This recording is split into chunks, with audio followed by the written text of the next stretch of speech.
포털 사이트를 둘러보다 한 광고가 눈에 띄었다. 확실하게 살을 빼는 혁신적인 방법이란다. 분명 약 파는 거라 생각했지만 내 의식과는 다르게 마우스가 광고 위로 올라가고 말았다. 그 게시글을 클릭하자 소개 영상이 나왔다. 내용은 아주 황당해서 절로 웃음이 나왔다. 밥 대신 자기 살을 먹는 방법이란다. 원통형의 짧고 뾰족한 침을 가진 기계로 지방을 뽑아서 약과 함께 섞어서 먹는다는 아주 해괴한 발상이었다. 오늘은 만우절이 아닌데도 이런 광고가 버젓이 올라와 의아했다. 사람을 호구로 하는 것일까?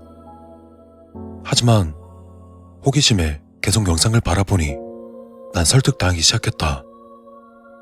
미국 최고 명문 샤버드 대학 교수가 나와서 제품의 안정성과 효능이 입증되었다고 말했기 때문이다. 한국어 버전이었기 때문인지 샤 대학 교수와 의사들도 추천하고 있었다. 그 악명 높은 FDA와 유럽 식약처에 승인도 받았다고 한다.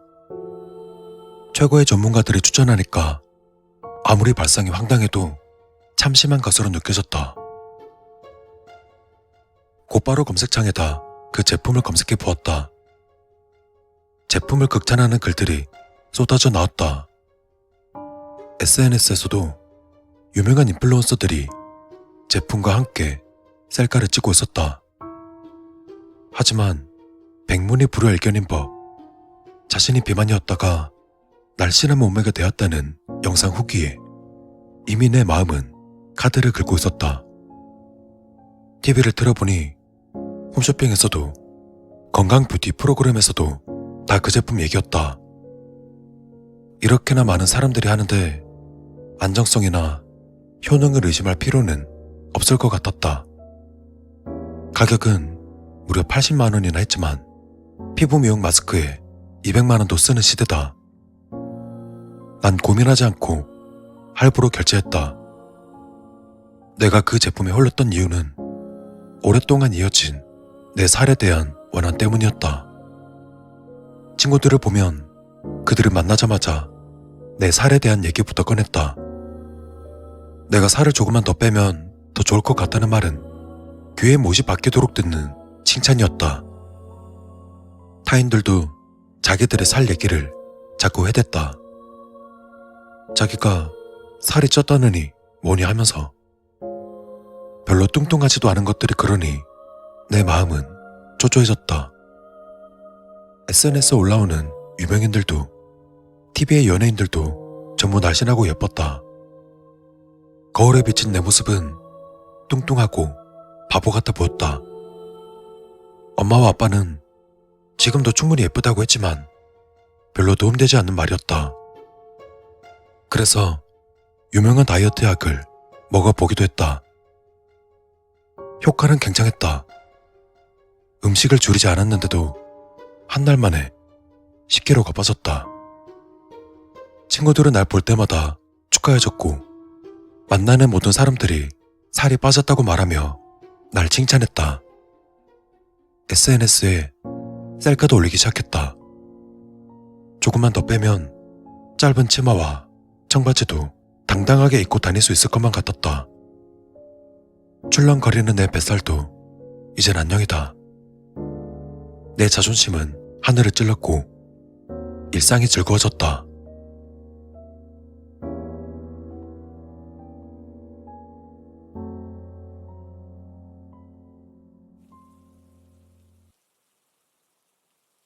하지만 날씬한 몸매는 3일 천하에 불과했다.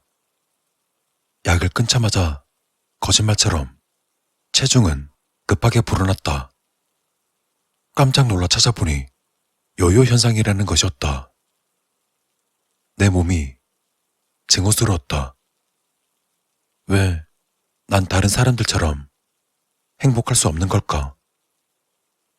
살을 빼려면 깔끔한 식단과 운동이 필요하다는 건 나도 잘 안다.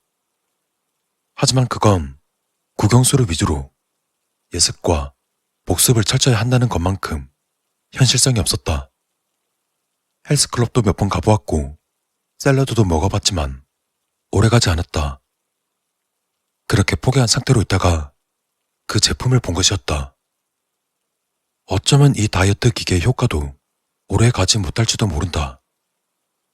하지만 이대로 살이 찐 채로 불행하게 살고 싶진 않았다. 효과가 없으면 80% 환불도 해준다니 다시 한번 다이어트 제품을 믿어보기로 마음먹었다.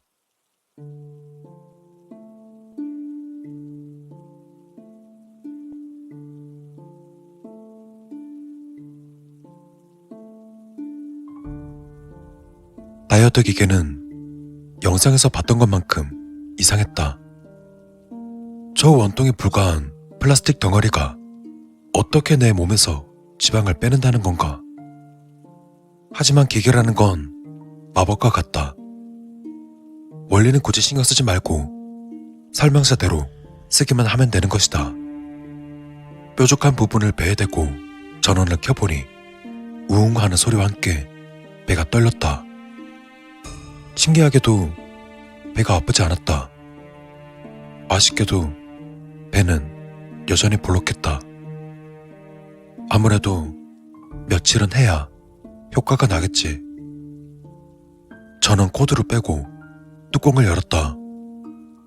그 속에서 역한 기름 냄새가 나 구역질이 나왔다. 이런 게 내 뱃속 안에 있다니 마음이 참담해진다. 하지만 더 고역스러운 것은 이걸 다시 먹어야 한다는 사실이었다. 그냥 음식물 쓰레기로 버리면 안 되는 건가 싶었지만 설명서는 단호했다. 먹지 않으면 건강에 안 좋단다. 여전히 이유는 알 수 없었지만 설명서가 그렇다니 참기로 했다. 함께 들어있던 약 패키지를 뜯어서 지방 덩어리에 섞었다. 놀랍게도 그 역한 기름 냄새가 향긋한 바질 향으로 변했다. 역시 과학기술은 위대했다. 화성에 사람도 산다고 하니 이런 것 정도는 아무것도 아니었나 보다. 기계에서 바질 향이 나는 지방 덩어리를 꺼냈다. 정말 도망가고 싶어졌다. 하지만 몸에 칼과 전기톱을 대는 것보다는 훨씬 낫지 않은가. 며칠 동안 해독 주스를 먹은 적도 있다. 살을 빼고 행복해지고 싶다면 이 정도 고통은 감수해야지 싶었다. 내 배에서 꺼낸 기름덩어리를 앞에 두고 고민하던 중 좋은 생각이 떠올랐다. 혼자서 먹기 괴로울 땐 공유하면 된다. 물론 진짜로 친구들에게 내 살을 먹인다는 건 아니다. SNS에 인증샷을 올려서 자랑하는 거다. 사람들의 관심과 응원이 있으면 사람은 어떠한 해괴한 짓이든 할 수 있다. 자기 살을 퍼먹는 정도는 아무것도 아니다. 망설이면서 먹은 첫 숟가락은 놀라웠다. 지방은 생긴 것과 달리 고소하고 맛있었다. 함께 섞은 약의 효과가 아주 대단한 것 같았다. 두 번째 숟갈부터는 뱃속에 술술 들어갔다. 얼마 지나지 않아서 밥 한 공기 분량을 깨끗이 비웠다. 한 가지 다행인 점은 이 짓을 일주일에 3번 한 끼씩만 하면 된다는 점이었다. 먹고 싶은 게 있다면 마음대로 먹으면 되었다. 딱 한 달만 도전해보자.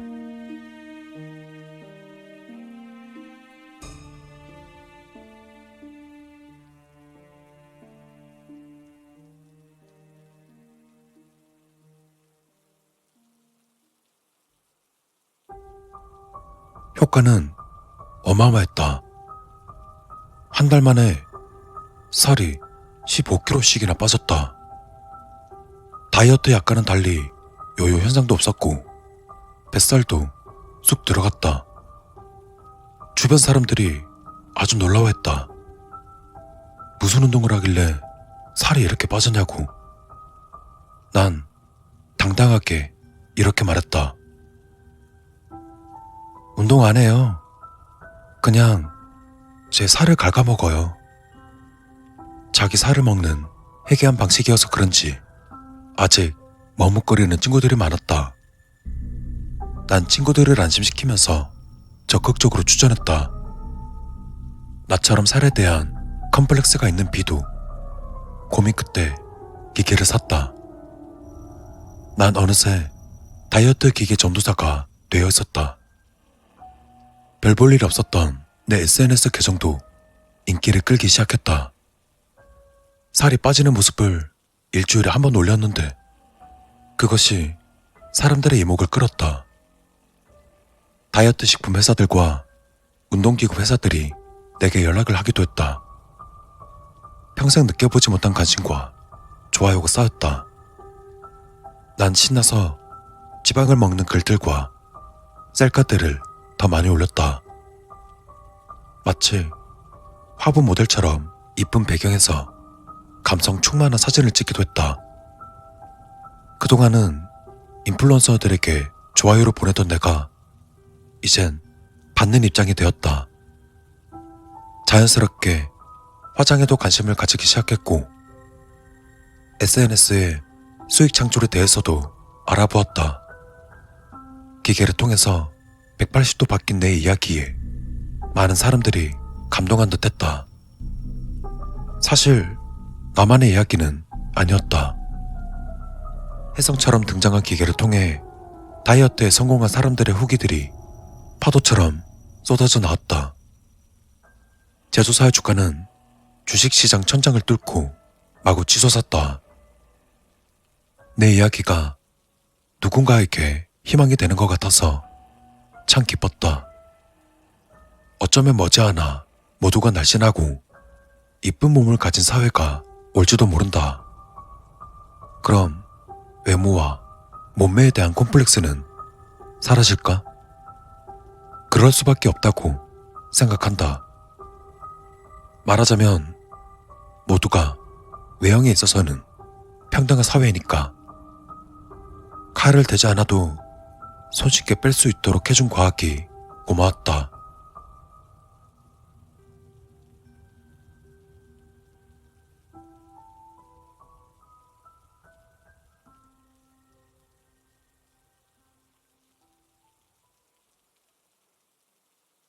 그렇게 몇 달이 지나갔다. 내 SNS 계정의 팔로워들은 10,000명을 넘었고 나도 인플루언서에 속하게 되었다. 집에는 여기저기 협찬받은 상품으로 가득했다. 내 살은 처음보다 25kg가 빠져 있었다. 전국을 강타한 다이어트 기계는 많은 사람들을 비만으로부터 해방시켰다. 내가 바래왔던 컴플렉스 없는 사회가 찾아온 것만 같았다. 하지만 SNS에서는 충분히 날씬한데도 자신의 몸에 여전히 만족하지 않는 사람들이 많아 보였다. 인터넷 뉴스와 영상 매체 그리고 온갖 것들에서 몸매와 관련된 별의별 용어들이 생겨났다. 그러다 어느 순간 아킬레스건을 이쁘게 하는 방법까지 나왔다. TV에 나오는 연예인들은 이제 수척하다 싶을 정도로 살이 빠졌다. 난 날씬한 몸에 대한 절대적인 기준이 있다고 생각했다. 배는 튀어나오지 않고 다리도 적당한 굵기면 된다고 생각했다. 하지만 많은 사람들이 비슷하게 날씬해지자 남들보다 더 날씬한 몸을 가지려고 했다. 사람들은 왜 이렇게 욕심이 많은 걸까? 그렇게까지 남들의 시선에 이렇게나 심하게 집착해야 되는 걸까? 물론 나도 그렇지만 이건 좀 심하다 싶었다. 그런 마음이 들면서도 다른 사람들의 시선을 신경 쓰지 않을 수 없었다. 그랬기에 나도 유행을 따라갔다. 처음에는 살만 뺐지만 이젠 화장과 피부 미용도 일상에 추가되었다. 필라테스를 시작했고 몸에 좋다는 영양제들은 다 챙겨 먹었다. 물론 내 지방을 먹는 것도 잊지 않았다. 나 자신을 꾸미면 꾸밀수록 팔로워는 더 늘어났다. 열심히 더 하면 인플루언서로 먹고 살 수 있을지도 몰랐다. 돈에 대한 욕심은 마음속에 생긴 작은 의심을 눌렀다.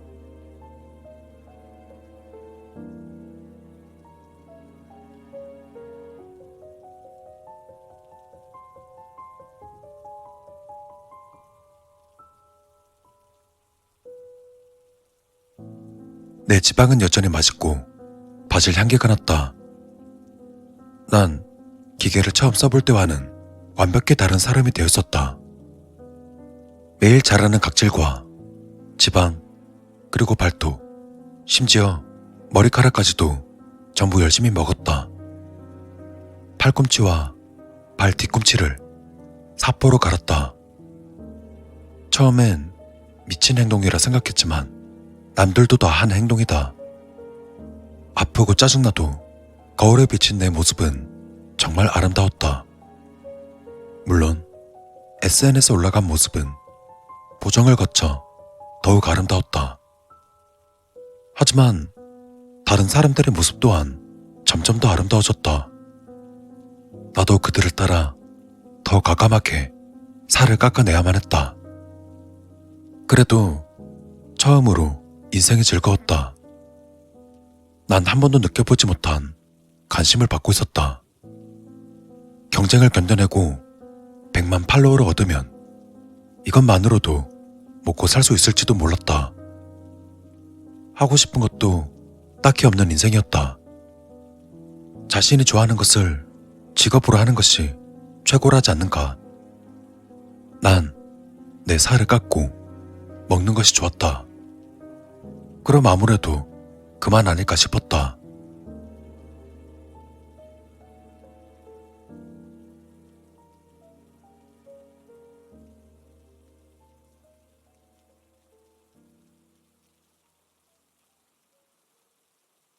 그러던 어느 날 친구 B에게 전화가 왔다.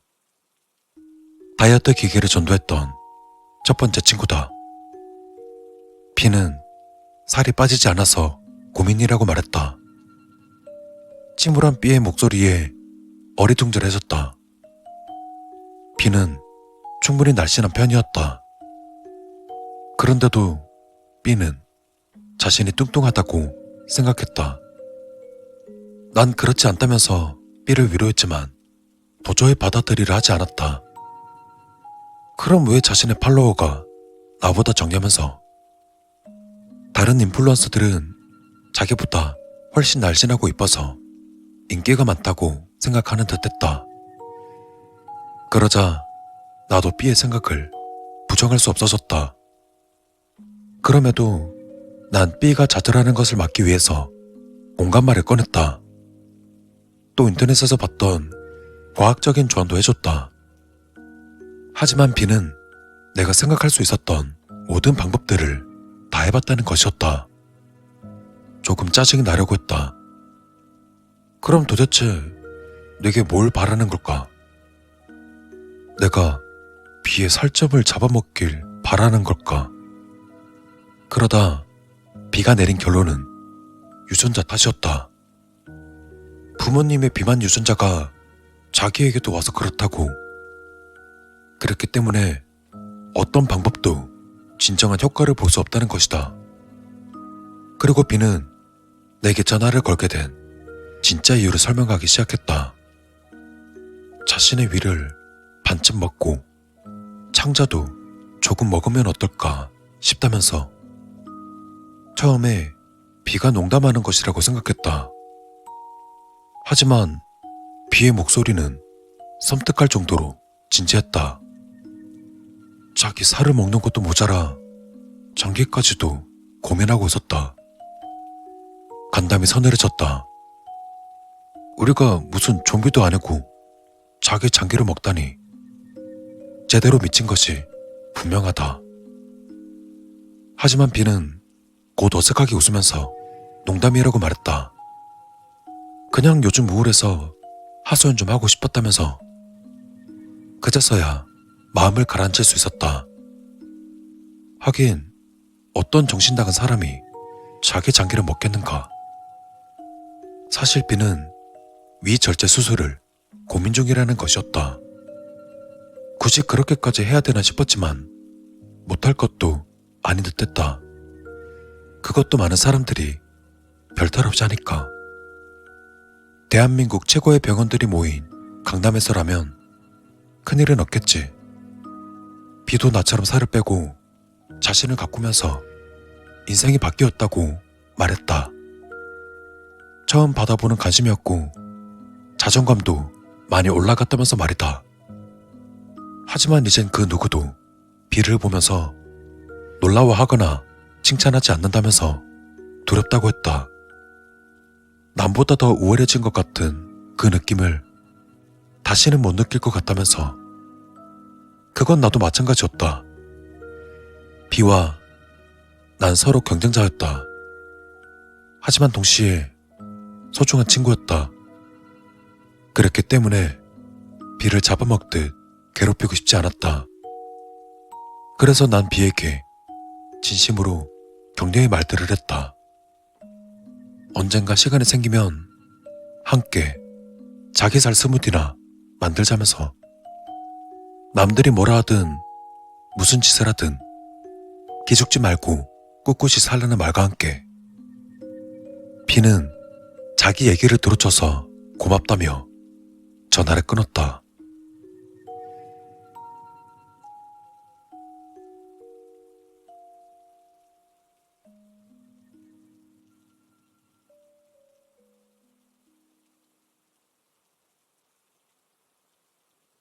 끔찍한 소식을 들었다.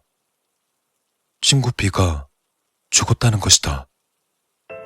체중 감량을 위해서 위절제 수술을 하다가 수술이 잘못되었다는 것이다.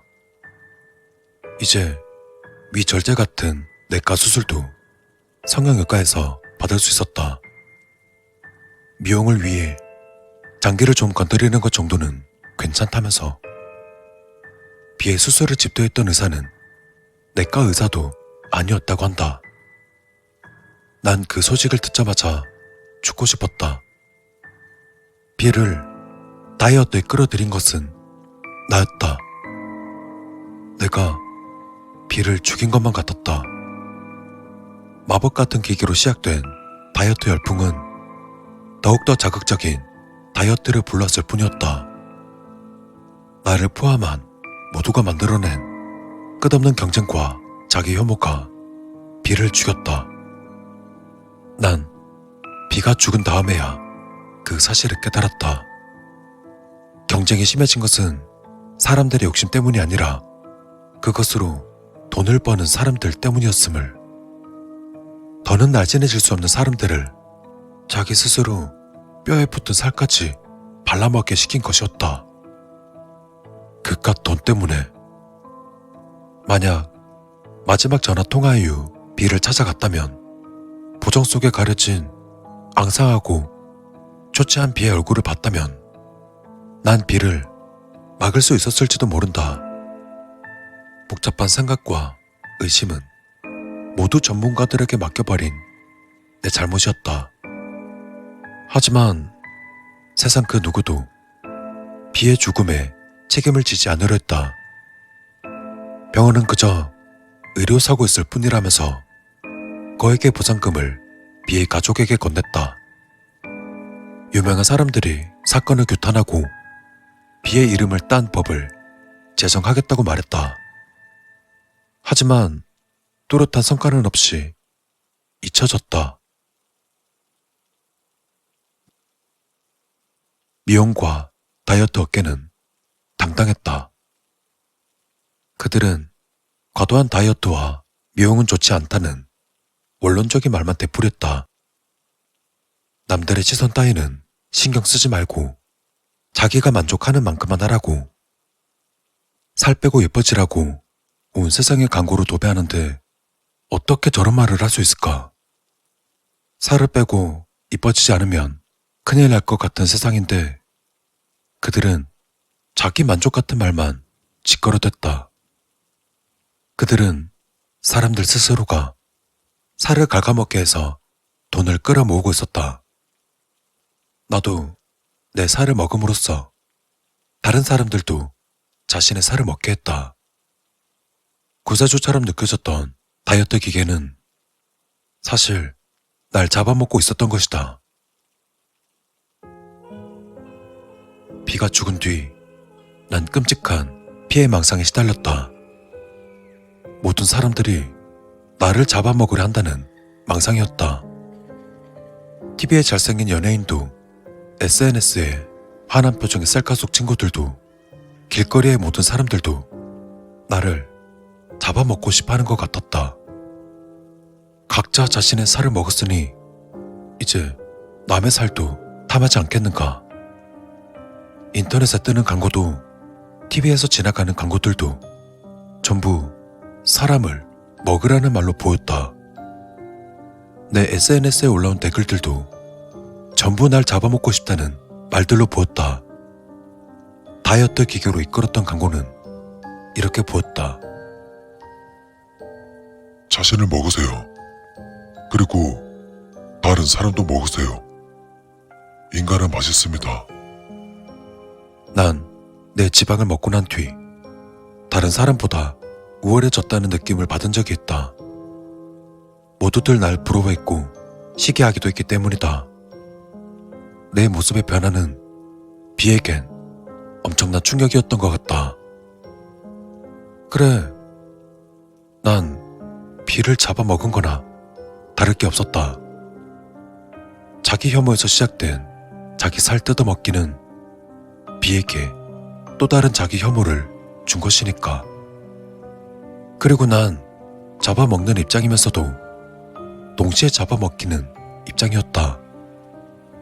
사람들의 기대는 끊임없이 높아졌고 난 항상 내 자신을 부족하다고 생각했다. 이 세상은 그렇게 서로가 서로를 잡아먹는 악순환으로 이어진 것 같았다. 내 지방은 곧 돈이 되었다. 오늘도 얼굴에 칼을 떼서 나오는 돈은 수천억이 넘을 것이다. 그렇다면 돈이란 단지 종이장이 아닐지도 모른다. 수많은 사람들을 잡아먹고 자신을 잡아먹게 해서 짜낸 것 아닐까. 이런 생각을 얘기하자 주변 사람들이 나를 미쳤다고 했다. 비가 죽은 것은 안타깝지만 내 생각은 그저 피해 망상에 불과하다면서 또 빨리 병원에 가라고. 사람들을 치료하는 의사들도 세계 최고 명문대 전문가들도 세상을 뒤엎은 광고들도 전부 거짓말이었다.